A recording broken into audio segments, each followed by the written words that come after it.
Hello, আসসালামু আলাইকুম। So ভাইয়া, পৃথিবীর ঘূর্ণয়নের জন্য যে অভিকর্ষ ত্বরণ পরিবর্তন হয়ে যায়, এই টপিকটা নিয়ে আজকে আমরা আলোচনা করব। সো তোমরা ছোটবেলায় কিন্তু পড়ছো যে ভাইয়া, পৃথিবী কিন্তু লাঠিমের মতো ঘুরতে থাকে, এন্ড এটাকে বলে পৃথিবীর আহ্নিক গতি। এন্ড এই আহ্নিক গতির জন্য পৃথিবীতে খুবই সিগনিফিক্যান্ট একটা ঘটনা ঘটে, সেটা হচ্ছে ভাইয়া দিন এবং রাত হয়। এটা তোমরা ছোটবেলায় পড়ে আসছো। বাট এই ঘূর্ণয়নের জন্য আর পৃথিবীর আহ্নিক গতির জন্য খুবই সিগনিফিক্যান্ট একটা ঘটনা ঘটে, সেটা হচ্ছে ভাইয়া অভিকর্ষ ত্বরণের মান কিছুটা কমে যায়। সো এই অভিকর্ষ ত্বরণের মান কিছুটা কেন কমে যায়, ওই ব্যাকগ্রাউন্ডে আজকে একটু ক্লিয়ার করে আসবো। এন্ড অ্যাজ ইউজুয়াল এই টপিকের উপর হচ্ছে আমরা এমসিকিউ সিকিউ সলভ করব, এন্ড একটু ভার্সিটির কোয়েশ্চেন গুলা বা অ্যাডমিশনের কোয়েশ্চেন গুলো একটু টাচ করে আসবো। ওকে, এন্ড এটার ডেরিভেশনের বইতে একটু প্রবলেম আছে, সো ওই প্রবলেমটা আমরা একটু সলভ আউট করবো। So this is the lecture number 3 of gravity and gravitation. এটা হচ্ছে পদার্থবিজ্ঞান প্রথম পত্রের 6 নম্বর অধ্যায়ের 3 নম্বর ক্লাস। ওকে, আসো এবার হচ্ছে আমরা, যদি ভাই আমাদের এই টপিকটা বুঝতে হয় যে পৃথিবীর ঘূর্ণয়নের জন্য কেন জি এর মান পরিবর্তন হয়ে যাবে, ওই ব্যাপারটা যদি বুঝতে হয় আমাদের ছোট্ট একটা জিনিস বুঝতে হবে। সেটা হচ্ছে ভাই, বৃত্তাকার গতিতে একটা স্পেশাল একটা বল কাজ করে, ওই বলটা একটু বুঝতে হবে। তো ভাইয়া, তোমরা যারা বৃত্তাকার গতির সম্মুখীন হইছো বা বৃত্তার গতি গতি তোমরা এক্সপিরিয়েন্স করছো, তাদের কাছে এটা অনেক সহজ হবে। আমি একটা সিম্পল এক্সাম্পল দিই। তোমরা মাঝে মাঝে মেলায় গেলে বা পার্কে গেলে দেখবা যে কিছু বৃত্তাকার বা এরকম কিছু তোমার রাইডিং থাকে যেটা ঘুরতে থাকে, তাই না? আচ্ছা, সো যখন তুমি এটার মধ্যে উঠবা, তুমি যখন এইভাবে ঘুরতেছো, তোমার কাছে কিন্তু মনে হবে ভাই আমি যেন সেন্টার থেকে, বা আমি মনে হয় যে পিছনের দিকে চলে যাচ্ছি, এরকম মনে হয় না? মানে তুমি যে বৃত্তাকার পথে ঘুরতেছো, ধরো তুমি কোন বৃত্তাকার পথে ঘুরতেছো, এই বৃত্তাকার পথে ঘুরতেছো, ঘোরার সময় তোমার কাছে ভাই মনে হবে তুমি যেন এই যে সেন্টার থেকে ভাই ব্যাসার্ধ বরাবর বাইরের দিকে চলে যাচ্ছ। এটা যখন তুমি ঘুরতে থাকবা তখন তোমার এটা মনে হবে, যে কোনো বৃত্তাকার পথে ঘোরার সময় এটা তোমার মনে হবে। এন্ড এই জিনিসটাকে আমরা বলি ভাইয়া কেন্দ্র বিমুখী বল। ঠিক আছে, তোমরা যারা কেন্দ্র বিমুখী বলটার সম্পর্কে আইডিয়া ক্লিয়ার আছে, তাদের কাছে এটা কোনো ব্যাপারই না। ওকে, আচ্ছা, এটা হলো সেন্ট্রিপেটাল ফোর্স, এটা হলো সেন্ট্রিফিউগাল ফোর্স। সো কেন্দ্র বিমুখী বল, তাহলে ভাই এটা কখন কাজ করে? তুমি যখন একটা বৃত্তাকার পথে ঘুরবা, তোমার কাছে মনে হবে ভাইয়া তোমাকে যেন কেউ কেন্দ্র থেকে ব্যাসার্ধ বরাবর বাইরের দিকে ঠেলে দিচ্ছে। এটা তুমি ফিল করতে পারবা। এটা যখন তুমি ঘুরবা তখনই ফিল করতে পারবা। এটাকে এই জন্য দেখো, কেন্দ্র থেকে বাইরের দিকে না, এই জন্য এটাকে বলে কেন্দ্র বিমুখী বল। বা এটার আরেকটা সুন্দর একটা নাম আছে, সুন্দর নাম, এটা আমার কাছে ভালো লাগে না, বাট নাম তো আছে। এটাকে বলে অপকেন্দ্র বল। এটাকে কি বলে ভাইয়া? অপকেন্দ্র বল। আর ইংলিশে এটার নাম হচ্ছে centrifugal force. Sentry centrifugal force. ঠিক আছে, এই ব্যাপারটা তো আমরা ক্লিয়ার হয়ে গেছি, তাই না? যে বৃত্তাকার পথে ঘুরতে থাকলে কেন্দ্র থেকে ব্যাসার্ধ বরাবর বাইরের দিকে একটা বল কাজ করে, সেটাই হচ্ছে তোমার কেন্দ্র বিমুখী বল। এন্ড এটার একটা সিগনিফিকেন্ট ভ্যালু আছে। এটা তুমি কিভাবে বের করতে পারবা? যে এফসি ইকুয়াল টু হচ্ছে এম ওমেগা স্কয়ার আর। ওকে, এখানে পরিচয় যদি দেই ভাইয়া, তুমি যে বৃত্তাকার পথে ঘুরতেছো, এটা যদি তুমি হও, মানে ধরো অ্যাকচুয়ালি যদি তুমি বৃত্তাকার পথে ঘুরো, তাহলে তোমার ভর হবে। যদি কোনো বস্তু ঘুরতে থাকে তাহলে বস্তুর ভর হবে। ওকে, এতটুকু তো ক্লিয়ার। সেম ভাবে ওমেগা হচ্ছে কি, তুমি বৃত্তাকার পথে কত কৌণিক বেগে ঘুরতেছো, ওই কৌণিক বেগটা হবে ওমেগা। আর আর হচ্ছে তুমি যে বৃত্তাকার পথে ঘুরতেছো তার ব্যাসার্ধ। আই থিঙ্ক ক্লিয়ার করতে পারছি ব্যাপারটা। তাহলে এফসি ইকুয়াল টু হচ্ছে এম ওমেগা স্কয়ার আর। আমরা এটা নিয়ে হালকা একটু তোমাদের কনসেপ্টটা ক্লিয়ার করে দিই, তাহলে তোমার কাছে সুবিধা হবে। এম হচ্ছে ভাইয়া বস্তুর ভর, আর ওমেগা হচ্ছে বস্তুর কৌণিক বেগ, বস্তুর কৌণিক বেগ, কৌণিক বেগ। আর আর হচ্ছে ওই বৃত্তাকার পথের ব্যাসার্ধ। বৃত্তাকার, যেমন এটা হচ্ছে আর হচ্ছে এতটুকু। ঠিক আছে, আমি যদি তোমাকে আরেকটু সিগনিফাই করে দেই বা আরেকটু সুন্দরভাবে বুঝিয়ে দেই, তাহলে তো আরেকটু বেটার হয়, তাই না? দেখো সমস্যা কি, এই এতটুকু হচ্ছে, সরি, এই ভাইয়া এতটুকু হচ্ছে সেই আর। ওকে, বুঝছো? এটাই হচ্ছে সেই আর। সরি, এবার দেখো এই যে আর বেরোছে, এটা হলো ভাই বৃত্তাকার পথে।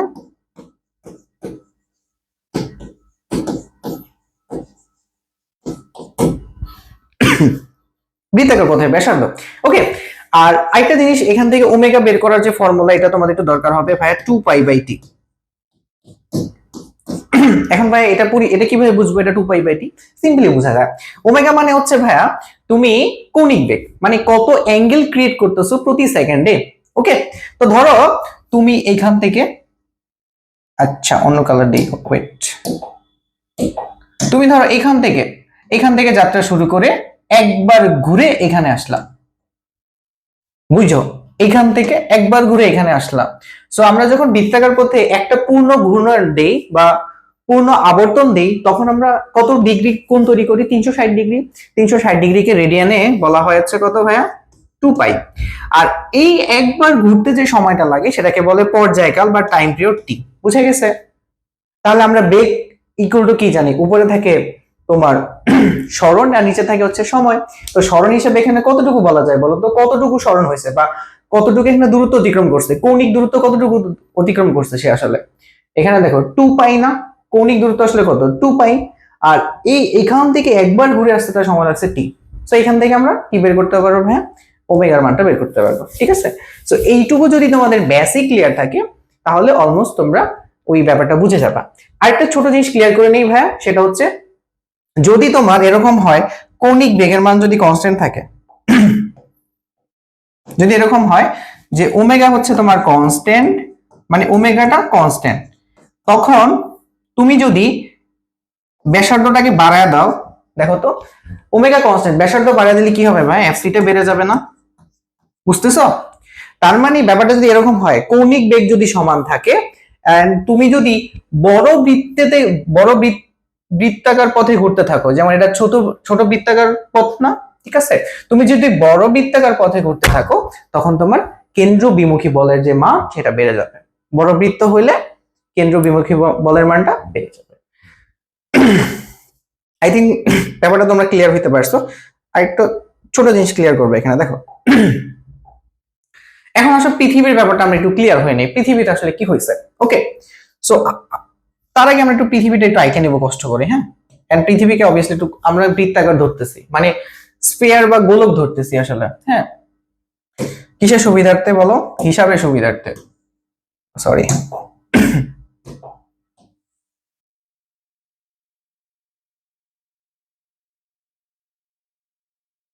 ওকে, এতটুকু এনাফ। এখন এই যে পৃথিবী আছে, এই পৃথিবী যদি আমরা একটু ভাই আইডেন্টিফাই করি, পৃথিবীর কিছু পোর্শন আছে। পোর্শন গুলো এরকম যে ধরো এইটাও যদি আমরা বলি এটা হলো পৃথিবীর ধরো একটা মেরু, আর এটাও কিন্তু একটা মেরু। তো এটার আমরা নাম দিই, এটা হচ্ছে ভাই পৃথিবীর দক্ষিণ মেরু,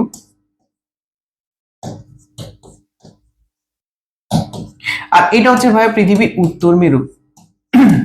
তো তোমরা তো ভাই ছোটবেলায় পড়ছো যে পৃথিবী আসলে কিভাবে ঘুরতে থাকে। পৃথিবী হচ্ছে উত্তর মেরু আর দক্ষিণ মেরুর যে সংযোজক রেখা আছে না একটা, বলতো? উত্তর মেরু আর দক্ষিণ মেরুর যে সংযোজক রেখা আছে না, এই রেখার উপর ভিত্তি করে এইভাবে ঘুরতে থাকে, ঠিক আছে। তার মানে তুমি চিন্তা করতে পারো ভাই, আমি তোমাকে প্রথমে বলছিলাম যে লাঠিমের মতো ঘুরে। লাঠিমের এটা যদি উপরের প্রান্ত হয়, এটা যদি লাঠিমের ওই নিচের প্রান্ত হয়, তাহলে লাঠিমটা যেভাবে ঘুরতো পৃথিবী ঠিক ওইভাবে ঘুরে। তার মানে কাকে কেন্দ্র করে ঘুরে?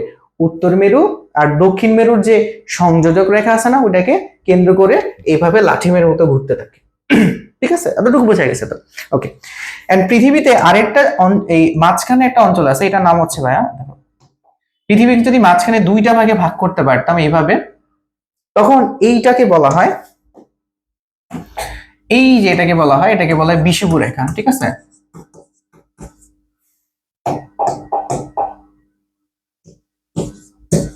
বিষুব রেখা বলা হয়, বা এটাকে ভাইয়া নিরক্ষ রেখা বলে, ঠিক আছে। নিরক্ষ নিরক্ষ রেখা বলা হয়,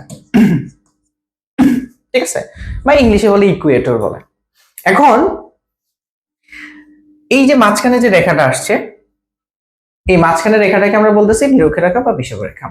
এখন পয়েন্ট হচ্ছে ভাই, এই যে পৃথিবী যে ঘুরতেছে, এই ঘোরার কারণে এখানে কিছু ব্যাপার স্যাপার ঘটে। দেখো তো, ফার্স্ট অফ অল ধরো তুমি যদি ভাই এইখানে থাকো, ধরো তুমি এখানে আসো, ঠিক আছে, তুমি ধরো এইখানে আসো, এখানে থাকলে তুমি তো ঘুরতে থাকবা না, কিভাবে ঘুরবে ভাইয়া?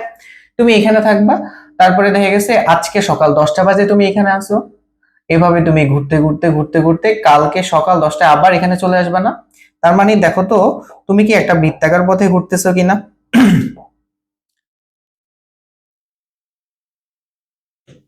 দেখো তো তুমি কি একটা বৃত্তাকার পথে ঘুরতেছো না এই বরাবর?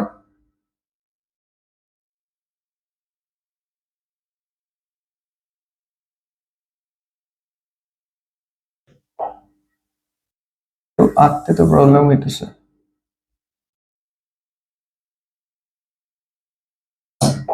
ওকে, ওয়েট এ মিনিট।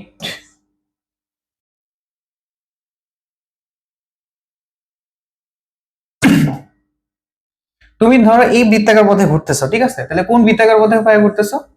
এই বৃত্তাকার পথে কিন্তু ঘুরতেছো। হাত দিয়ে ম্যানুয়ালি বেটার।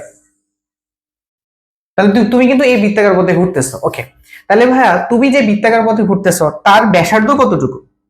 তার ব্যাসার্ধ হচ্ছে ভাইয়া এতটুকু না? এই যে এতটুকু না? ওকে, এতটুকু তো ক্লিয়ার হয়েছে। ওকে, তাহলে তোমার জন্য কেন্দ্র বিমুখী বলের মানটা কেমন হবে বলো তো? তোমার জন্য কেন্দ্র বিমুখী বল কোন জায়গায় কাজ করে? বারবার বলছিলাম কেন্দ্র থেকে ব্যাসার্ধ বরাবর বাহিরের দিকে কাজ করে। তাহলে তোমার জন্য কেন্দ্র বিমুখী যে বল আছে এটা কাজ করবে কেন্দ্র থেকে বাহিরের দিকে ব্যাসার্ধ বরাবর, তাই না? এইভাবে কাজ করবে কেন্দ্র বিমুখী বলটা। দেখো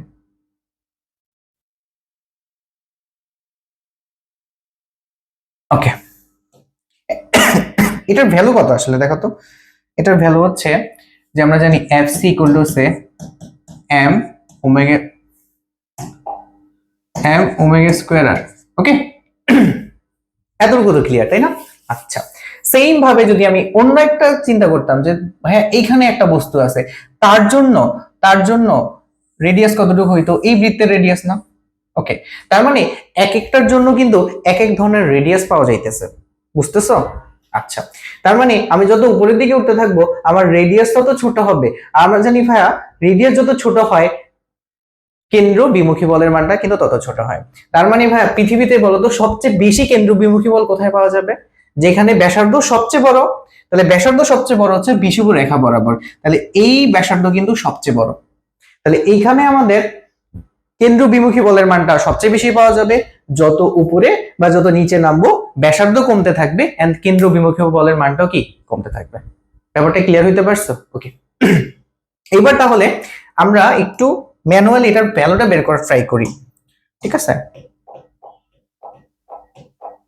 এখন এখানে একটু খেয়াল করো, আমাদের কিছু ভ্যালু লাগবে। সেটা হচ্ছে এই যে ভাইয়া এইটা থেকে এটা যে ডিস্টেন্স,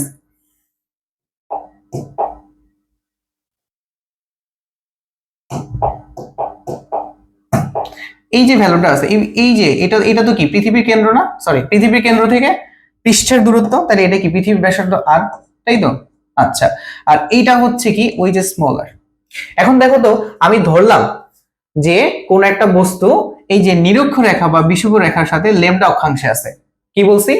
কোন একটা বস্তু, এখানে একটা বস্তু আছে এন্ড এই বস্তুটা পৃথিবীর নিরক্ষরেখার সাথে ল্যামডা অক্ষাংশে আছে।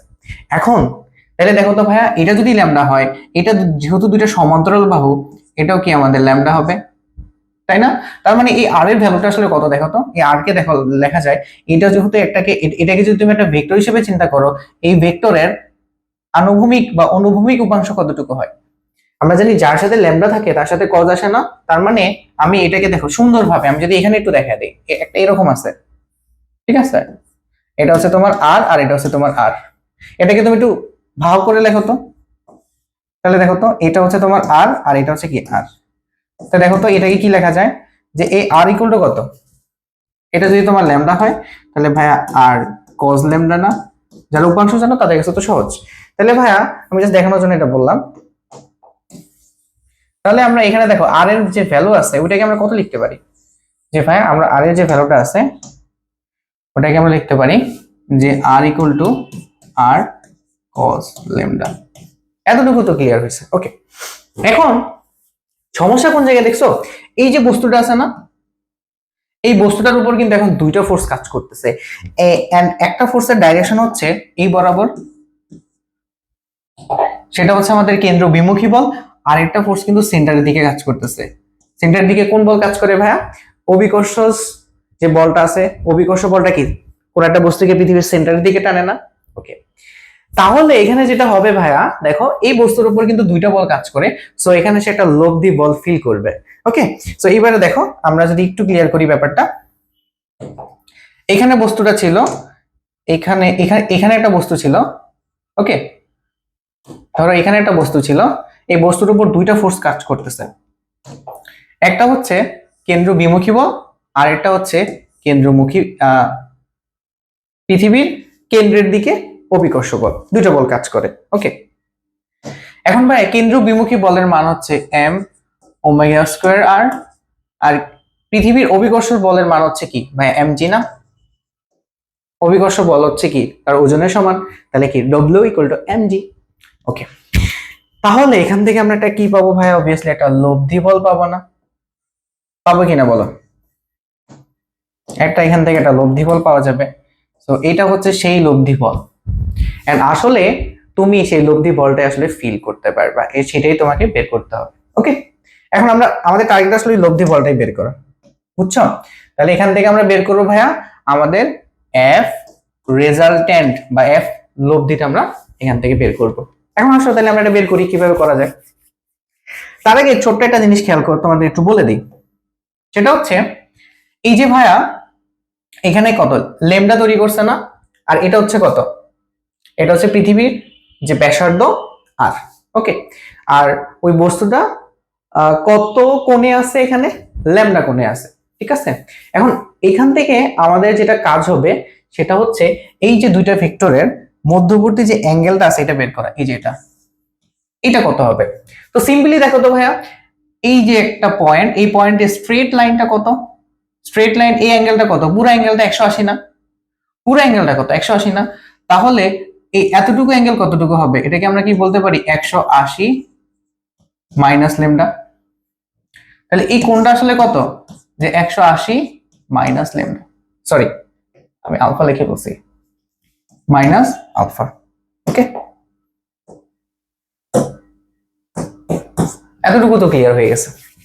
তাহলে এই দুইটা ভেক্টরের মধ্যবর্তী যে অ্যাঙ্গেল সেটা হচ্ছে 180 মাইনাস ল্যামডা। ওকে, এখন এখান থেকে আমাদের কাজ হবে ভাইয়া আমরা অভিকর্ষজ লব্ধি অভিকর্ষজ বলটা বের করব। কিন্তু তার আগে একটা ছোট্ট জিনিস ক্লিয়ার করে দিই ভাইয়া, সেটা হচ্ছে এই যে mg এর যে মান আছে না, mg এর মান কিন্তু m ওমেগা স্কয়ার r থেকে অনেক বড়, যার কারণে আমরা জানি যে কোনো দুইটা ভেক্টরের লব্ধি সবসময় বড় ভেক্টরের দিকে থাকে। তো যেহেতু mg এর মানটা অনেক বড়, তো এই লব্ধির মানটা কিন্তু mg এর দিকেই থাকবে। মানে এটা এরকম হয় আসলে, আমি যদি একটু ক্লিয়ার করে দিই তোমাদের কাছে, যে এটা ঠিক আছে, যেমন এটা যদি তোমার m ওমেগা স্কয়ার r হয় আর এটা যদি তোমার mg হয়, তাহলে লব্ধি যেটা আছে লব্ধিটা এই বরাবর কাজ করার কথা। আরো কাছে, আরো কাছে বলতে আরো কাছে, অনেক কাছে।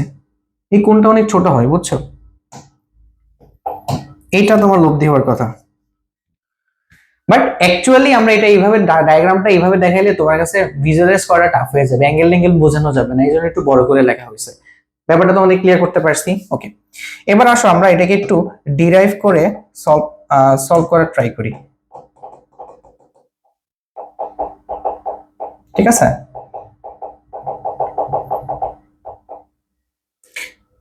ওকে, তো এখন ভাই আমাদের এফ আর এর মান বের করতে হবে।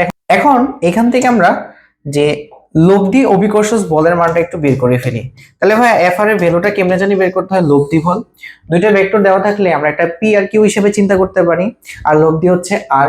তাহলে আমরা লিখতে পারি root over of P square, P এর জায়গায় ধরো আছে mg, তাহলে mg হোল স্কয়ার হবে কিউ স্কয়ার, তার মানে কিউ জায়গায় আছে m ওমেগা স্কয়ার r, এটার স্কয়ার হবে প্লাস 2pq, তার মানে 2 ইনটু mg এন্ড কিউর জায়গায় আছে m ওমেগা স্কয়ার r এবং হবে cos আলফা।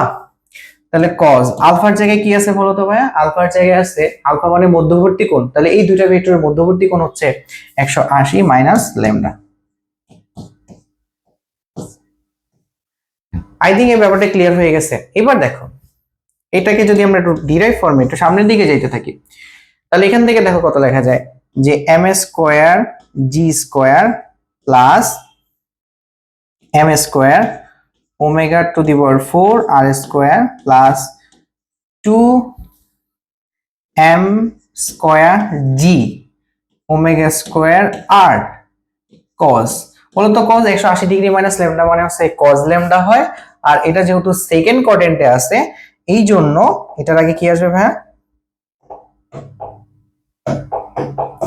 সেকেন্ড কোয়াড্রেন্টে আছে এই জন্য এটার আগে একটা মাইনাস আসবে। ওকে, এতটুকু ক্লিয়ার। এখন এই যে ওমেগা আছে না, একটা জিনিস চিন্তা করো, ওমেগার মান কিন্তু অনেক ছোট। আমরা একটু ওমেগার মানটা এখান থেকে বের করে ফেলি, তো তোমাদের জন্য সুবিধা হবে। Omega equal to 2π/t। তো পৃথিবীর ওমেগা আমরা কৌণিক বেগটা বের করে ফেলি। পৃথিবীর কৌণিক বেগ কিন্তু সব জায়গায় সমান। ওকে, তাহলে দেখো এখানে 2π। পৃথিবীর পর্যায়কাল কতটুকু বলো তো ভাইয়া? পর্যায়কাল মানে পৃথিবী একবার ঘুরে আসতে কতটুকু সময় নেয়? 24 ঘন্টা না? 24 ঘন্টা সময় নেয় পৃথিবী একবার আহ্নিক গতি দিতে, একবার ঘুরে আসতে। তাহলে 24 ঘন্টাতে কত সেকেন্ড হয় বলতো? 24 ইন্টু 24 ঘন্টা, 1 ঘন্টাতে 3600 সেকেন্ড হয়। তাহলে এখান থেকে আমরা পৃথিবীর ওমেগার মানটা বের করে নিই। ওকে, তো দেখো কত আসে। 2π ডিভাইডেড বাই 24 ইন্টু 3600, 7.27 ইন্টু 10⁻5। এই ভ্যালুটা আসলে কত একটু তোমরা বলো, তোমরাই বলো এই যে ভ্যালুর মানটা কত? এই ভ্যালুটা কি অনেক বেশি নাকি অনেক কম? এই যে ভ্যালুটা আসছে, এই ভ্যালুর মানটা কি অনেক বেশি নাকি অনেক কম? অনেক কম না? 10⁻5। এখন বলো তো 10⁻5 কে যদি আমরা মানে ওমেগাটাকে যদি আমরা ফোর্থ মানে এর পাওয়ার যদি 4 দেই, মানে এটার উপর স্কয়ার করে আবার স্কয়ার করলাম, তাহলে এটার মান কতটুকু হবে? অনেক ছোট হয়ে যাবে না? ঠিক আছে, যেহেতু অনেক ছোট হয়ে যাবে এই মানটা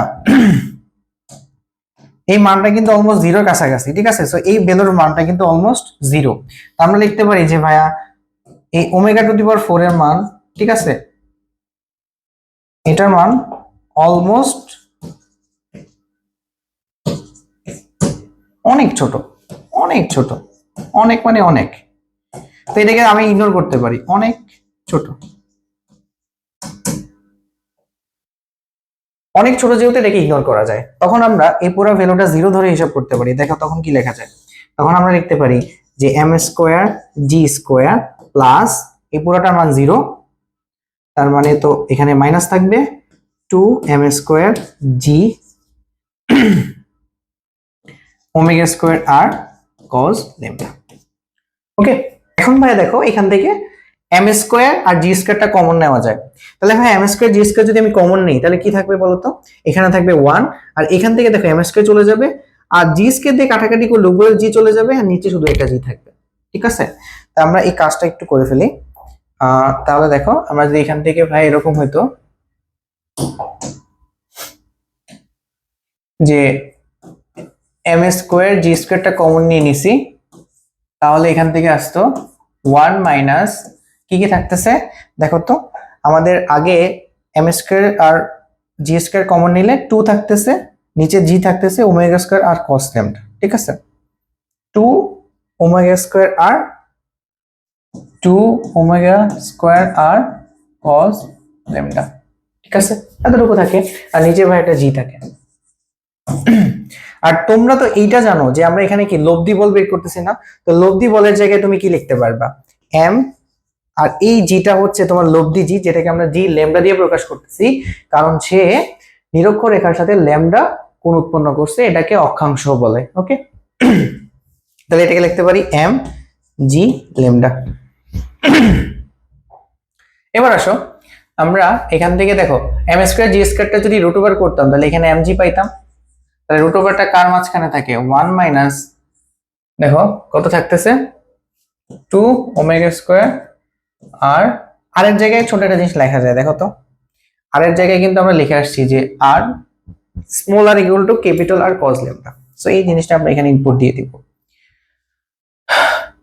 capital R cos lambda small R equal to, আর এখানে তো cos ল্যামডা আগে থেকে ছিল ডিভাইডেড বাই জি।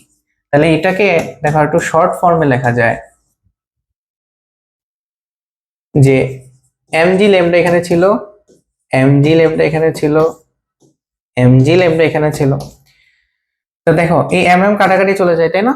ওকে, আর এখান থেকে দেখো এটাকে লেখা যায় 1 minus 2 omega R cos² lambda divided by G. আর এই পাওয়ারটাকে রুট ওভারটাকে আমরা 1/2 লিখতে পারি, তাই না? আচ্ছা, তো তোমাদেরকে একটা বিস্তৃতির কথা বলি, যদি ভাই কোনো ফরম্যাট এরকম হয় 1 minus x to the power n, and সেখানে যদি x এর যে ভ্যালু আছে সেটা যদি লেস দেন 1 হয়, মানে 1 থেকে অনেক ছোট হয়, তখন আমরা এইটার ভ্যালু লিখতে পারি 1 মাইনাস nx। ঠিক আছে, সো এই জিনিসটা কিন্তু তোমাদের এখান থেকে একটু কাজে লাগবে।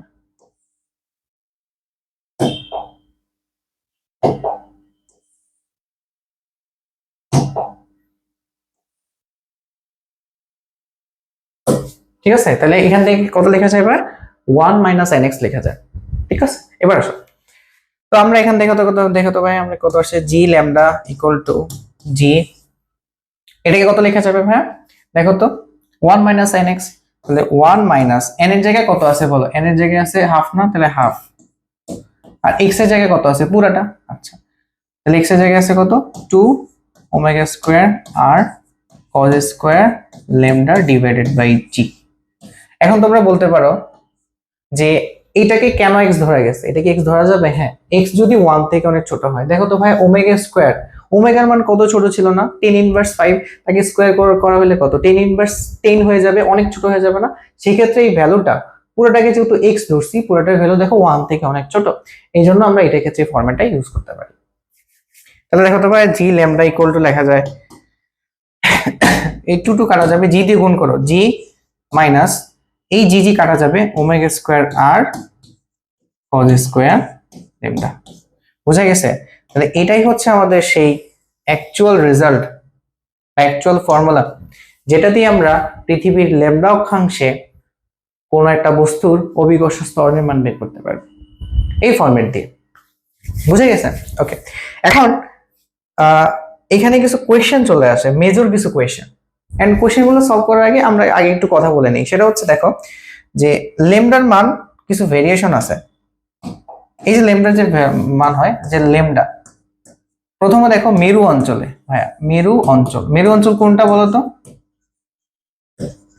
এই যে এখান থেকে চলে আসো প্রথম স্লাইডে, মেরু অঞ্চলটা দেখো কোথায়, এখানে না, উত্তর মেরু দক্ষিণ মেরু, তাহলে বলতো তার অ্যাঙ্গেলটা কত হবে 90 ডিগ্রি না অলমোস্ট মেরু অঞ্চলের সাথে। আর বিষুব রেখার সাথে কত ডিগ্রি কোণ তৈরি করে দেখো তো, এই রেখা বরাবর কত ডিগ্রি কোণ তৈরি করবে 0 ডিগ্রি না? ওকে, এই দুইটা জিনিস যদি মাথায় রাখো তাহলে আমাদের আর কিছু লাগে না। তো মেরু অঞ্চলে তোমার ল্যামডা ইকুয়াল টু হচ্ছে কত 90 ডিগ্রি। ওকে, আর বিষুব অঞ্চলে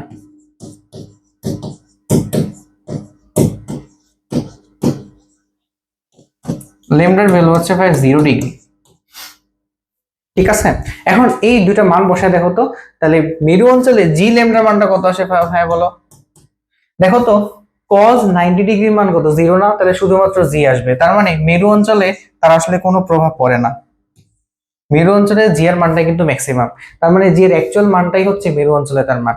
বাট সবচেয়ে বেশি চেঞ্জ হয় কোথায়, সবচেয়ে বেশি চেঞ্জ হয় কোথায় একটু দেখো, বিষুব অঞ্চলে যদি ল্যামডার মান 0 বসাও, তাহলে দেখো তো এটা কত আসে, G lambda equal to G minus cos omega square R R cos square lambda. দেখো cos 0 ডিগ্রি মান 1 এর উপর স্কয়ার করলে কিন্তু 1 ই থাকে, তাহলে অ্যাকচুয়াল ভ্যালু হচ্ছে এটা। ঠিক আছে, তার মানে ওই যে আমরা বলছিলাম ভাইয়া মেরু অঞ্চল থেকে বিষুব অঞ্চলে কিন্তু ঘূর্ণনটা বেশি, কেন? কারণ এটা রেডিয়াস বেশি, তো ঘূর্ণন বেশি হওয়ার কারণে দেখো জি ল্যামডার মানটা কিন্তু এখানে অনেক বেশি কম। তার মানে এটার মান হচ্ছে কি সবচেয়ে কম।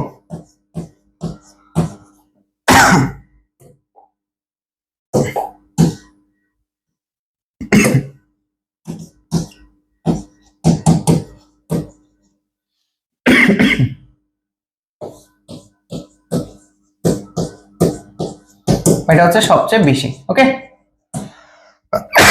সরি, তো এই ব্যাপারগুলো এখানে ক্লিয়ার করা গেছে, তাই না?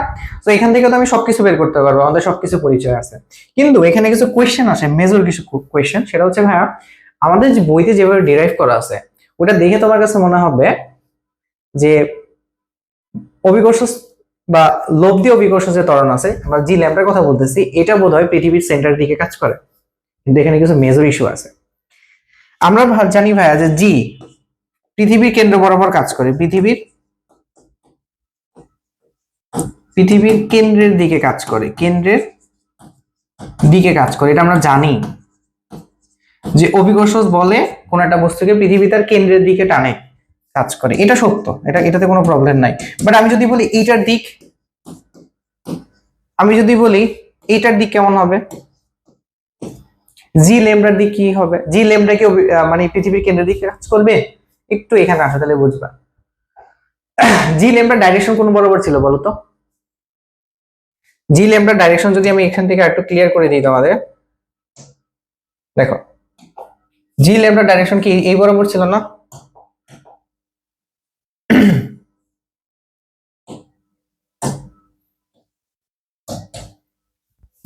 জি ল্যামডার ডাইরেকশন এই যে এটা হলো কি জি ল্যামডা ডাইরেকশন না? এই জি ল্যামডার যে ডাইরেকশন আছে এটা কোন বরাবর কাজ করে? পৃথিবীর কেন্দ্র বরাবর কাজ করে না, কেন্দ্র থেকে একটু দূরে কাজ করে। আমি বলছিলাম যে কোনটা অনেক ছোট হয়, বাট বড় করে দেখাইতেছি তোমাদের বোঝার জন্য। তার মানে মেজর ইস্যু হচ্ছে এইটা জি ল্যামডার যে দিক হবে এটা হবে ভাই পৃথিবীর কেন্দ্র থেকে একটু বাইরের দিকে, ঠিক আছে? এটা হবে ভাই কি, এটার দিক হবে যে পৃথিবীর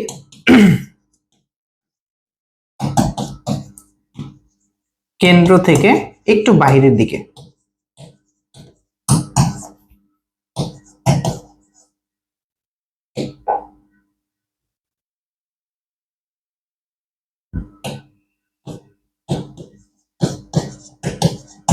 ঠিক আছে,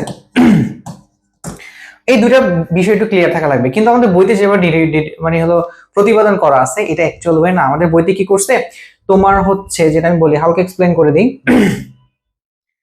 যে এই যে পৃথিবীর মহাকর্ষ বল বা অভিকর্ষ বল সেন্টার দিকে কাজ করে, আমাদের কেন্দ্র অভিমুখী বলের একটা উপাংশ এই দিকে বের করা হয়েছে, তার অপোজিট দিকে বের করা হয়েছে। এই দিকে কোন দিকে বের করা হয়েছে? তার অপোজিট দিকে বের করা হয়েছে, এই দিকে বের করা হয়েছে। তারপরে ওইটার সাথে এটাকে কম্পেয়ার করে বের করা হয়েছে। কিন্তু ভাইয়া তুমি যখন একটা ভেক্টরকে এরকম লম্ব উপাংশে কনভার্ট করবে, তার কিন্তু আরেকটা উপাংশ থাকে। এটা যদি তুমি আণবিক উপাংশ ধরো, এটা কিন্তু এটাকে ল্যামডা বলা যায়, ঠিক আছে? যেহেতু এটা ল্যামডা, এটাকে ল্যামডা বলা যায়, তাহলে তার এখানে কিন্তু একটা উলম্ব উপাংশ থেকে যায়। ওই জিনিসটাকে ইগনোর করা হয়েছে, যার কারণে তোমার কাছে মনে হতে পারে ভাই পৃথিবী এই যে লব্ধি অভিকর্ষ ত্বরণ বা জি ল্যামডার মান মনে হয় পৃথিবী কেন্দ্র বরাবর কাজ করে, বাট অ্যাকচুয়ালি জি ল্যামডার মান কেন্দ্র বরাবর কাজ করে না, ঠিক আছে? সো এই ব্যাপারটা একটু ক্লিয়ার করে নিবা। This is the right way to derive এই কনসেপ্টটা, যেটার মাধ্যমে তুমি পুরো আইডিয়াটা এখান থেকে নিতে পারবে, ঠিক আছে? তার মানে এটা বুঝছি ভাইয়া মেরু অঞ্চলে জি এর মানটা সবচেয়ে বেশি হয় আর বিষুবীয় অঞ্চলে জি এর মানটা সবচেয়ে কম হয়। যেহেতু বিষুবীয় অঞ্চলে আর এর মান বড়, তার মানে কি কেন্দ্র বিমুখী বল অনেক বড়, তো তোমাকে বেশি বলে বাইরের দিকে টানতেছে। সো তখন তুমি ফিল করবা যে তোমার ওজনটা আগের থেকে অনেক কমে গেছে।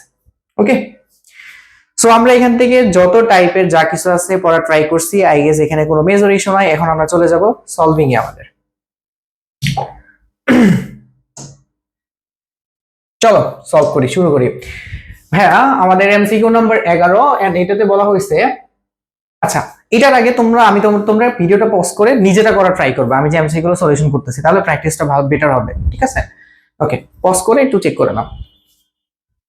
এখন আমি সলভ করে দিই, তোমরা পজ করে চেক করে নিবা যে আমি নিজে করতে পারতেছি কিনা, তাহলে কনফিডেন্স একটু বাড়বে।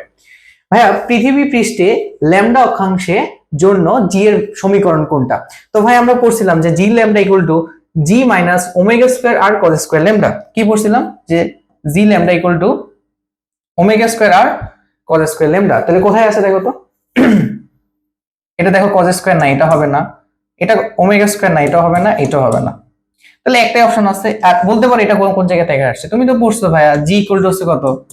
জিএম বাই আর স্কয়ার, ওটা লেখা যায় না? তো এইখান থেকে তো আসছে জি ল্যামডা ইকুয়াল টু, এটাকে লেখা যায় G minus omega square cos square. এটা কোথায় কোথায় আসছে? কুমিল্লা বোর্ড 2022 সালে আসছে, দিনাজপুর বোর্ড 2019 সালে আসছে। তার মানে কেউ যদি ফর্মুলা পারে তার কাছে কিন্তু এমসিকিউ সলভ করা সহজ। এবার আসো 2 নাম্বার 12 নাম্বার এমসিকিউ, অভিকর্ষ ত্বরণ জি এর পরিবর্তন হয় কোন কোন কারণে?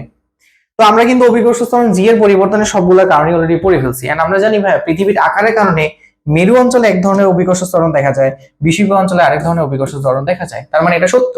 এন্ড আনহিক গতি কারণে আজকে পড়ছি যে অভিকর্ষ ত্বরণ চেঞ্জ হয়, বার্ষিক গতির জন্য কোন অভিকর্ষ ত্বরণ চেঞ্জ হয় না। ওকে, তার মানে অ্যান্সার হবে ভাইয়া 1 আর 2। ঠিক আছে, আরো দুই একটা কারণে অভিকর্ষ ত্বরণ চেঞ্জ হয়, তার মধ্যে একটা হচ্ছে ভাইয়া এইচ উচ্চতায় চলে গেলে এবং এইচ গভীরতায় চলে গেলে। আমি প্রত্যেকটা এমসিকিউ করানোর সময় একটু হালকা টাইম দেবো, ওই সময়ের মধ্যে তুমি ভিডিওটা পোস্ট করে মানে হলো পজ করে তুমি নিজে করা ট্রাই করবে। ওকে, এবার আসা হচ্ছে আমরা 13 নম্বর এমসিকিউ সলভ করি। ভাই পৃথিবীর ঘূর্ণন হঠাৎ থেমে গেলে মেরু বিন্দুতে বস্তু সময়ের ভর কি হবে? এখানে তোমরা বেশি কনফিউজ হয়ে যাবে। মেরু অঞ্চলে ভরও চেঞ্জ হবে না, ওজনও চেঞ্জ হবে না, কোনো কিছুই চেঞ্জ হবে না। কেন ভাইয়া? মেরু অঞ্চলে ঘূর্ণায়নের সাথে কোনো সম্পর্ক নাই, এটা আমরা তোমাদের কিন্তু স্লাইডে কমপ্লিট করে দিছি। দেখো, যখন আমি পড়ে দিয়েছিলাম তখন বলছি মেরু অঞ্চলে ল্যামডার মান 90, আর তখন জি ল্যামডার মানটা অ্যাকচুয়াল জি এর মতোই হয়, কোনো চেঞ্জ হয় না, তাই না? আচ্ছা, তাহলে কোনো চেঞ্জ না হইলে আমি জি যেহেতু চেঞ্জ হয় না, তার ওজনও চেঞ্জ হবে না। ওজন কি চেঞ্জ হবে না? কোশ্চেন করছে কিন্তু ওজনও বলে নাই, কোশ্চেনে কি বলছে? কোশ্চেন বলছে ভর, আর ভর কোনোদিনই চেঞ্জ হয় না। তাহলে এটা পূর্বের ন্যায় থাকবে, ভর তো কোনোদিনও চেঞ্জ হবে না। বাট মেরু অঞ্চলে কিন্তু ওজনও চেঞ্জ হয় না, অভিকর্ষ ত্বরণও চেঞ্জ হয় না। এই ব্যাপারগুলো একটু ক্লিয়ার রাখবে। এটা তো আমরা করলামই। আচ্ছা, এটা আমরা করছি। এবার এখানে আসো, মেরু অঞ্চল অপেক্ষা বিষুব অঞ্চলে অভিকর্ষ ত্বরণ কত কম? ওকে, এবার আসো, এটা আমরা একটু করি। দেখো, এটা খুব সিম্পলি করা যায়, হ্যাঁ তোমরা অলরেডি পারবা। G lambda equal to G minus omega square R cos square lambda. Okay, তো ভাই আমরা মেরু অঞ্চলের জন্য কিন্তু অলরেডি বের করছিলাম। মেরু অঞ্চলের জন্য জি ল্যামডার মান কত হয় ভাই? জি এর সমান হয়। আমরা একটু একটু আগে প্র্যাকটিস করছি, আবার দেখাইতেছি। মেরু অঞ্চলে কেন ল্যামডা 90 ডিগ্রি, সো ল্যামডার মান বসাইলে পুরোটার মান কত হয়ে যাবে? ল্যামডা cos 90 ডিগ্রি মান 0, পুরোটা 0 হয়ে যাবে। আর বিষুবীয় অঞ্চলে কত হয় ভাইয়া? বিষুবীয় অঞ্চলে জি ল্যামডা ইকুয়াল টু হয়, দেখো, জি মাইনাস cos, বিষুবীয় অঞ্চলে ল্যামডা মান হচ্ছে 0 ডিগ্রি, cos 0 ডিগ্রি মান হচ্ছে 1, তার মানে পুরো পার্টটা 1 হয়ে যাবে, থাকবে ওমেগা স্কোয়ার আর। তাহলে এই যে দুইটার মধ্যে ডিফারেন্স কতটুকু বলো? এতটুকু না? তাহলে অভিকর্ষ ত্বরণ কতটুকু কম হবে? সেটা হচ্ছে ওমেগা স্কোয়ার আর কম হবে। বুঝছো নাকি বোঝো নাই? এই দুইটার মধ্যে ডিফারেন্স কত? ওমেগা স্কোয়ার আর, সরি, ঠিক আছে? তো আই এম সাফারিং কোল্ড, ঠিক আছে, একটু ঠান্ডায় উঠতেছি, তো একটু প্রবলেম হয়েছে। আচ্ছা দেখো, তো এই এমসিকিউতে বলা হয়েছে পৃথিবীর ঘূর্ণন না থাকলে পৃথিবী পৃষ্ঠে কোন বস্তুর ওজন কতটুকু হবে? আচ্ছা, পৃথিবী যদি ঘূর্ণন না থাকতো তাহলে পৃথিবী পৃষ্ঠে কোনো বস্তুর ওজন কি আগের থেকে বেশি হইতো নাকি কম হইতো? অবভিয়াসলি দেখো তো, পৃথিবীর ঘূর্ণনের জন্য পৃথিবীর অভিকর্ষ ত্বরণের মানটা কমে যাচ্ছে না? ফর্মুলাটা দেখো তো, পৃথিবী যখন ঘুরতেছে তার অভিকর্ষ ত্বরণের মান কিন্তু এই পরিমাণ কমে যাচ্ছে। কারণ পৃথিবী যদি না ঘুরতো তার অভিকর্ষ ত্বরণ হইতো জি, বাট ঘোরার জন্য এই পার্টটুকু কমে যাচ্ছে। তাহলে পৃথিবী যদি না ঘুরতো তাহলে কমতো না, তাহলে একটু বেড়ে যাইতো না অভিকর্ষ ত্বরণের মানটা? ঠিক আছে, তাহলে দেখো, পৃথিবীর ঘূর্ণন না থাকলে কোনো বস্তুর ওজনটা আগের থেকে একটু বেশি হইতো। এখন যতটুকু ফিল করো ঘূর্ণনের কারণে কিন্তু এখন কম ফিল করো, আমি কিন্তু প্রথমে ক্লাসে বলছিলাম। তো ঘূর্ণন না থাকলে একটু বেশি ফিল করবা, তাহলে ওজনটা হালকা একটু বেড়ে যাবে। ঠিক আছে, তো আমরা এখানে আমাদের যতগুলো এমসিকিউ ছিল আমরা প্র্যাকটিস করে ফেলছি। এবার হচ্ছে ভাই আমরা ম্যাথ গুলো একটু প্র্যাকটিস করব। তো ম্যাথ টপিক 4, সেম এজ তোমরা ভিডিও পজ করে একটু নিজে করে ট্রাই করবা, এন্ড এটা টেনে চলে যেতে পারো যদি দেখো যে ম্যাথ হয়ে গেছে। পৃথিবীর আহ্নিক গতির কৌণিক দ্রুতি দেওয়া আছে, যেটা আমরা আগে কষ্ট করে বের করছিলাম, 7.3 10⁻⁵ রেডিয়ান পার সেকেন্ড। পৃথিবীর ব্যাসার্ধ দেওয়া আছে এবং মেরু অঞ্চলে অভিকর্ষ ত্বরণ এত হলে বিষুব রেখা অভিকর্ষ ত্বরণের মান কত? সিম্পল, এটা করতে আই গেস কতক্ষণ লাগবে বলো তো? 1 মিনিট। এটা এমসিকিউ ম্যাথ বলতে পারো। এটা আসছিল ভাইয়া Sylhet board 2023। G lambda equal to G minus omega square R cos square lambda. ভাইয়া জি এর মান কত? 9.8 মাইনাস ওমেগার মান কত বলো?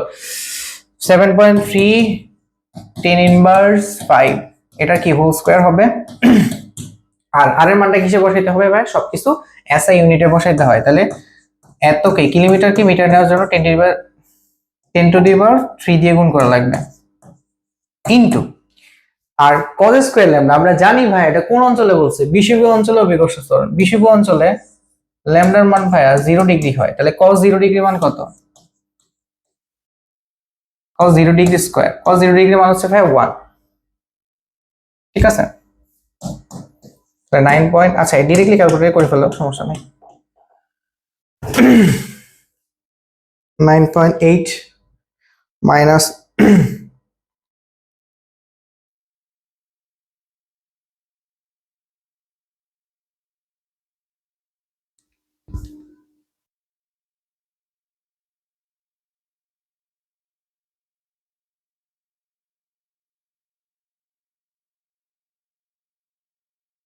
ওকে, তাহলে ভাই কত আসে 9.766 মিটার সেকেন্ড ইনভার্স টু। ঠিক আছে,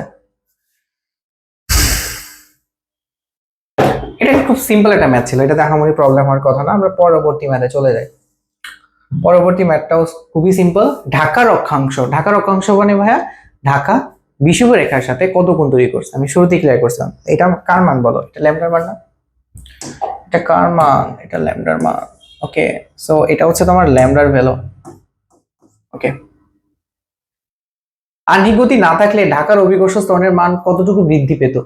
আহ্নিক গতি না থাকলে। ওকে, আচ্ছা, তাহলে আমরা প্রথমে এখানে যেটা করব, আহ্নিক গতি থাকলে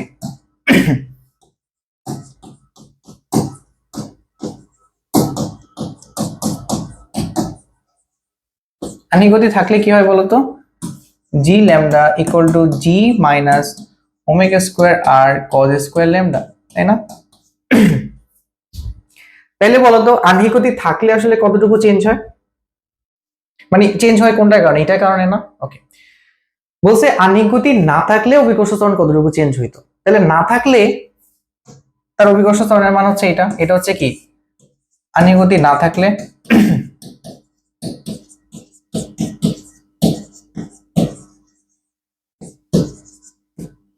আর এটা হচ্ছে কি ভাইয়া আহ্নিক গতি থাকলে, তাই না? কারণ আহ্নিক গতি থাকলে তো তুমি নতুন একটা অভিকর্ষ ত্বরণ পাবা, আর না থাকলে তো আগেরটাই পাইতা। আহ্নিক গতি থাকলে, তাহলে বলছে এই যে আহ্নিক গতি না থাকলে আহ্নিক গতি থাকলে দুইটার মধ্যে ডিফারেন্স করতে। তাহলে দেখো ডিফারেন্স করে দাও।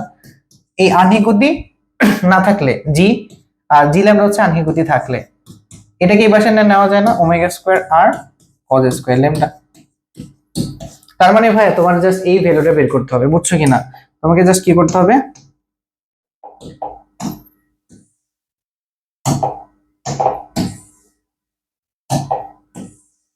এই ভ্যালুটা বের করতে হবে। ঠিক আছে, বুঝা গেছে? এই ভ্যালুটা বের করতে বলছে, এবার এই ভ্যালুটা আমরা বের করি।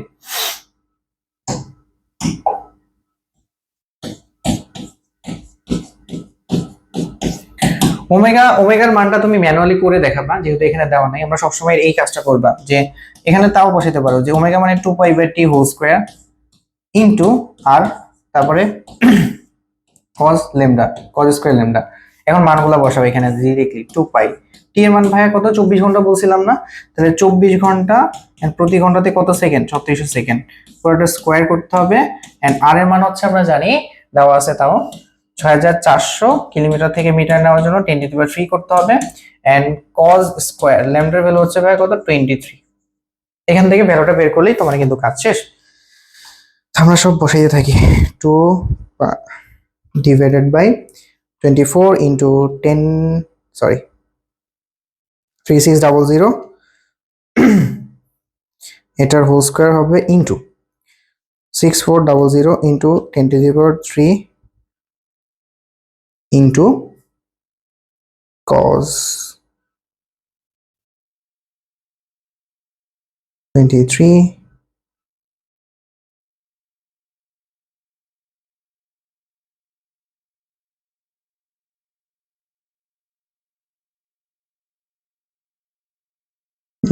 ডিলিট হয়ে গেল। আচ্ছা ওয়েট,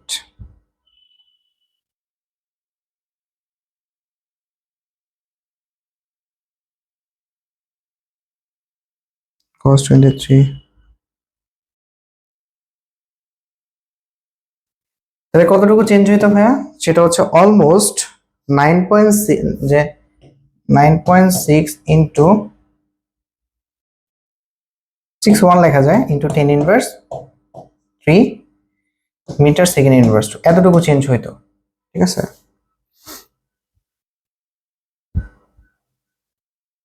বুঝে গেছে? সো এই পরিমাণ চেঞ্জ হইতো যদি আমাদের পৃথিবী আহ্নিক গতি না থাকতো।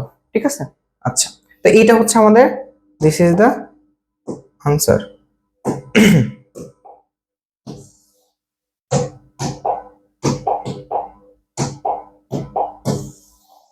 ঠিক আছে, ওকে, এবার আমরা আমাদের পরবর্তী কোশ্চেনে চলে যাই। এটা হচ্ছে আমাদের কোশ্চেন নাম্বার 6 ম্যাথ প্রবলেম। পৃথিবীর কৌণিক বেগ বর্তমান কৌণিক বেগের কত গুণ হলে বিষুবীয় অঞ্চলে ভূপৃষ্ঠের কোনো বস্তু পৃথিবী থেকে ছিটকে পড়ার উপক্রম হবে? মানে তুমি পৃথিবী থেকে ছিটকে পড়ার উপক্রম হবে, এটার মানে কি বুঝো? এটার মানে হচ্ছে পৃথিবী তোমাকে যেই বলে আকর্ষণ করবে, তুমি ঠিক ততটুকু বল কেন্দ্র বিমুখী বল হিসেবে পাবা। তাহলে যেই বলে তোমার পৃথিবী টানতেছে, সেম বলে যদি কেন্দ্র বিমুখী বল পাওয়া যায়, তুমি কি হবে? মাঝখানে মনে হবে না এদিকে কোনো বল পাচ্ছি না, এদিকে কোনো বল পাচ্ছি না, তুমি কোনো দিকে আর আসলে আকর্ষিত হবে না। ওইটাকে বলে যে ছিটকে যাওয়ার উপক্রম হবে। মানে তোমাকে যদি আর একটু এক্সট্রা ফোর্স বাইরে দেওয়া হয়, তাহলে কিন্তু তুমি পৃথিবী থেকে ছিটকে যাবে। যেহেতু পৃথিবীর কেন্দ্রের দিকে তোমাকে যত বলে টানতেছে, বাইরের দিকে তত বলেই কিন্তু টানতেছে উল্টা দিকে। সো এখন বাইরের দিকে যদি আর একটু ফোর্স দেয়, তাহলে কিন্তু তুমি বাইরের দিকে চলে যাবে। এই জন্য এটাকে বলতেছে ছিটকে যাওয়ার উপক্রম হবে। তার মানে ভাইয়া পৃথিবীর কেন্দ্রের দিকের ওজন বা তার যে বল পৃথিবীর বাইরের দিকে কেন্দ্র বিমুখী বলের মান সমান। ঠিক আছে? আচ্ছা, তার মানে দেখো এখানে কি লেখা যায়, যে আমাদের যে ফর্মুলা ছিল সলিউশন, দেখো আমরা কিন্তু লিখতে পারি G lambda equal to G minus omega square R cos square lambda. আচ্ছা, তার মানে এই জি ল্যামডা মানে কি? জি ল্যামডা মানে কি? লব্ধি না? আমরা তো বারবার বলছি এটা মানে কি? লব্ধি, দুইটা ভেক্টরের লব্ধি। এই লব্ধিটা কত হয় এখন বলো তো? পৃথিবীর কেন্দ্রের দিকে যত বল, পৃথিবীর কেন্দ্রের বাইরের দিকে তত বল। তার মানে তুমি আসলে এখন কতটুকু নিট বল মানে হলো ফিল করবা, বা লব্ধি বল এখানে জিরো না? কেন্দ্রের দিকে যত বল, বাইরের দিকে তত বল। লব্ধি বল কত? জিরো না? লব্ধি বল জিরো হইলে লব্ধির ত্বরণটাও কত? লব্ধির ত্বরণটাও কত হবে? জিরো হবে। ক্লিয়ার? ওকে, তার মানে zero equal to G minus omega square R cos square lambda. ঠিক আছে? ওকে, এবার দেখো এখান থেকে আমরা লিখতে পারি omega square R cos square lambda equal to G. এখন আমাকে ছোট্ট একটা কথা বলো ভাই, এই যে আমাদের এখানে যে ওমেগাটা আছে, এই ওমেগাটা কি পৃথিবীর আগের ওমেগা নাকি বর্তমানের ওমেগা? এই যে তোমার ছিটকে পড়ার উপক্রম হওয়ার জন্য যে কেন্দ্র বিমুখী বলটা বাড়ানো লাগছে, এই জন্য পৃথিবীর রোটেশন বাড়ায় দিতে হয়েছে না? পৃথিবীর রোটেশন যখন আমরা বাড়ায় দিব, তখন ওমেগাটা চেঞ্জ হয়ে যাবে না? এটা কিন্তু নতুন ওমেগা। তাহলে ওমেগার মানটাই কিন্তু আমরা এখানে জানি না আসলে কত কৌণিক বেগে আসলে তাকে ঘুরতে হবে, কত কৌণিক বেগে আসলে তাকে ঘুরতে হবে, ওটা কিন্তু আমরা জানি না। সেই ওমেগার মানটাই কিন্তু এখানে আমরা বের করবো। ঠিক আছে? তাহলে দেখো তো ওমেগা ইকুয়াল টু কত লেখা যায়? যদি আমরা জি লিখি, নিচে হবে আর কজ স্কোয়ার লেমডা, আর এটার রুট ওভারটা স্কোয়ারটা রুট ওভার হিসেবে এখানে চলে যাবে। তাহলে দেখো কত আসে,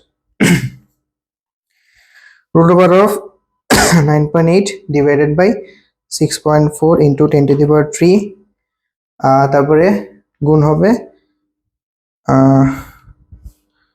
কজ কত ডিগ্রি বলছে, কোন বিষুবীয় অঞ্চলে। তার মানে ল্যামডার মান কত? ল্যামডার মান কত? 0।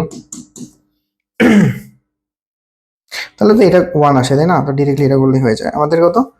যে 0.039 রেডিয়ান পার সেকেন্ড, এতটুকু হইতে হবে। আর পৃথিবীর বর্তমান কতটুকু, এটা নটটা বের করি। হ্যাঁ, বর্তমান যদি আমরা বের করি,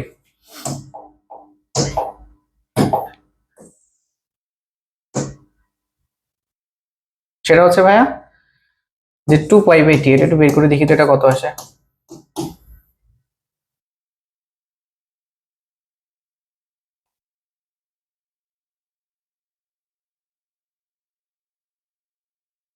এটা তো কত? 7.27 10⁻⁵ রেডিয়ান পার সেকেন্ড। তাহলে কত গুণ বাড়াইতে হয়েছে? তুমি জাস্ট একটা দিয়ে একটাকে ভাগ করে দাও, n ইকুয়াল টু কত হবে? কত গুণ বাড়ানো লাগছে? ওমেগাটা তুমি বাড়াই দিছো, তাহলে ওমেগাটা উপরে রাখো, ওমেগা বাই হচ্ছে ওমেগা নট। হিসাব করে দেখো তো কত আসে। উপরে আছে কত? 0.039, আর নিচে হবে হচ্ছে ভাইয়া যে 7.27 into 10⁻⁵।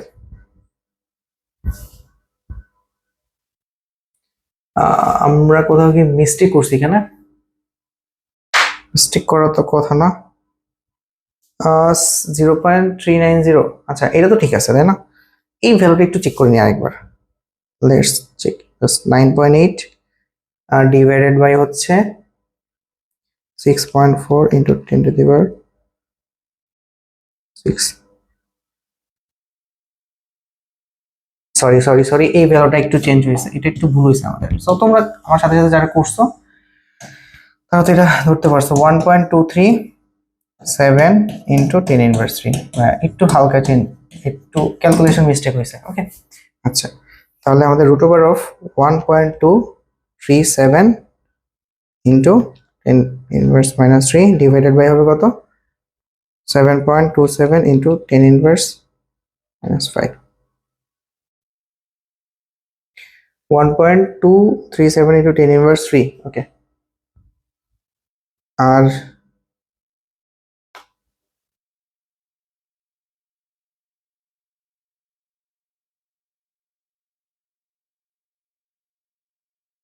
One point two three seven into 1.273 into 10^-3 divided by 7.27,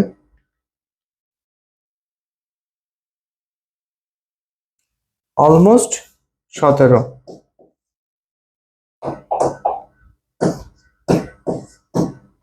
17.51।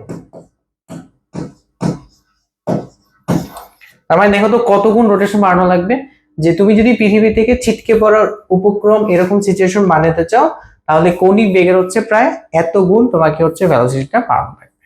ঠিক আছে, ওকে। সো আমরা সবগুলা করছি, আমাদের আর জাস্ট একটা সিকিউ করবো এখান থেকে, আমাদের বোর্ডের প্র্যাকটিসটা এখানে আসলে হয়ে যাবে তখন। ওকে, তো আমরা এখান থেকে একটু বের করি, আমারই কঠিন কোনো ম্যাথ না, খুব ইজি একটা ম্যাথ। দেখো এখানে বলছে উদ্দীপকে দেওয়া আছে 6.4 ইন্টু 10^6 মিটার ব্যাসার্ধের একটি গ্রহ নিজ অক্ষে 24 ঘন্টা একবার ঘোরে। তার মানে ধরে নাও এটা পৃথিবী, কারণ পৃথিবীর ইনফরমেশন দেওয়া আছে।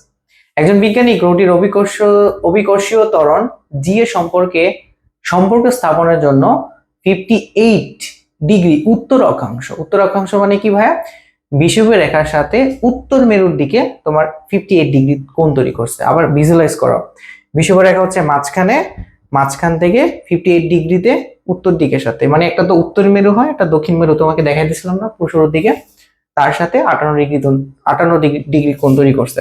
তাহলে এটা হচ্ছে কার মান ভাই, ল্যামডার মান।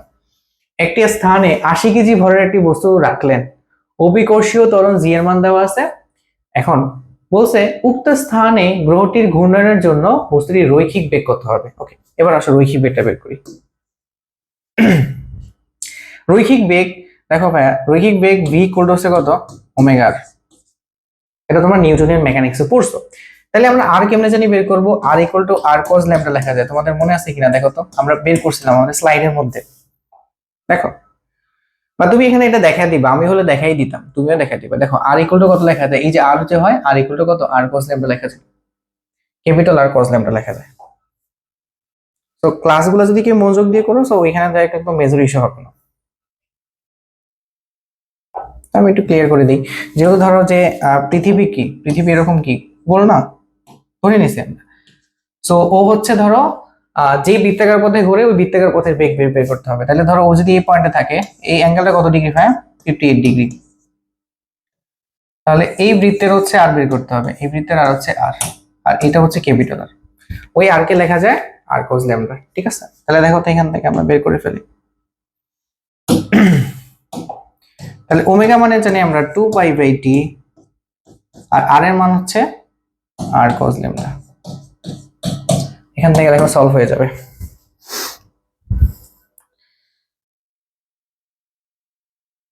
এর মান হচ্ছে 3600 ইন্টু 24।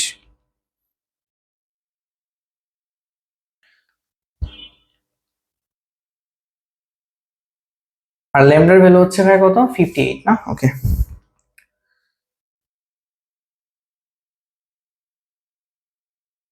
টু 6994.426 এত বেগে আর কি করতে থাকবে। তার মানে এটা ভেলোসিটি হচ্ছে এত।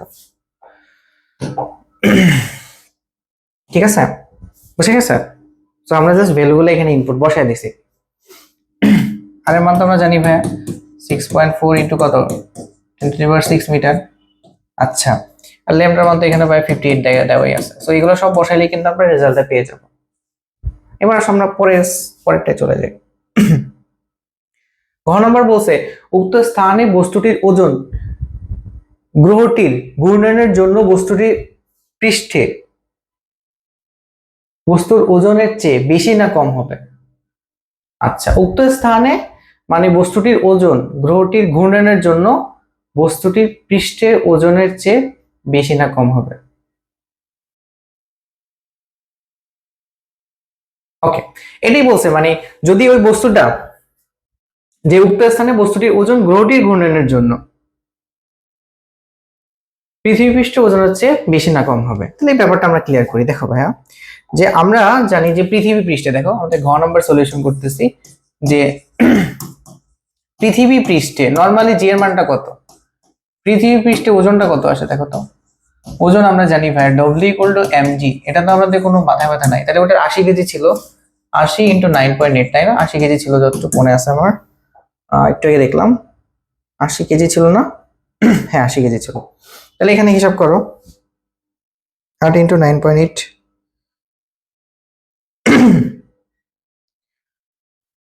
784 নিউটন।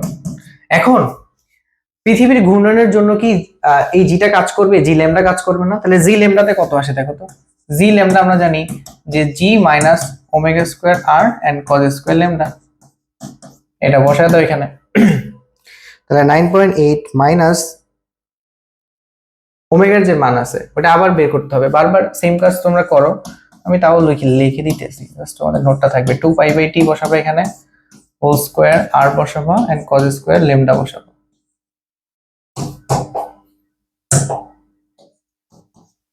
এখানে ভাই আর এর মান কত? আর এর মান হচ্ছে 6.4 ইনটু 10 টু দি পাওয়ার 6 বসাই দিবা এটা।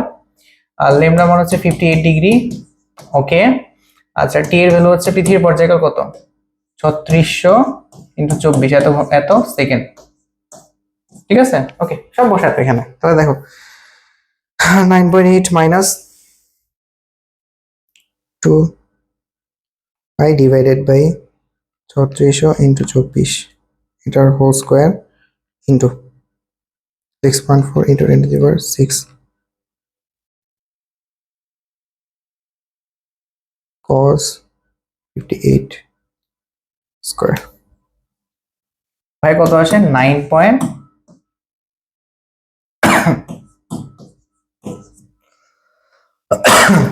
সরি এত।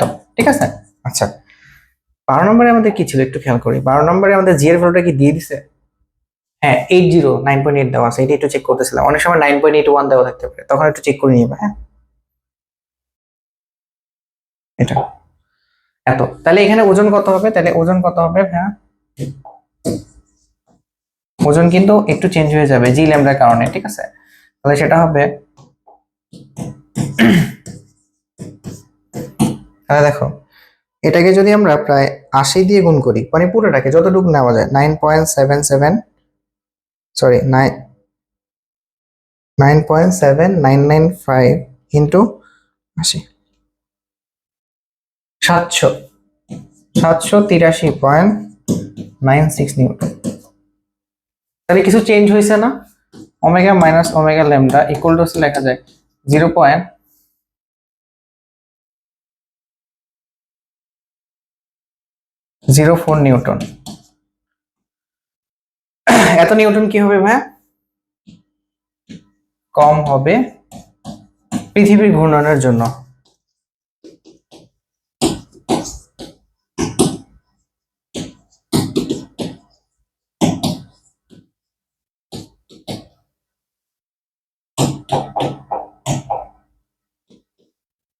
This is the answer. Okay, so এইটা ছিল ওভারঅল আমাদের আজকে লেকচার। আমরা ট্রাই করছি ভাইয়া যে এই রিলেটেড যতগুলা জিনিস আছে সবগুলা সলভ করার। আমরা এমসিকিউ সিকিউ সব করছি, থিওরিটাকে প্রথমে কনসেপ্টটাকে ক্লিয়ার করছি। সো আই থিঙ্ক এটা নিয়ে তোমাদের আর মেজর ইস্যু হবে না।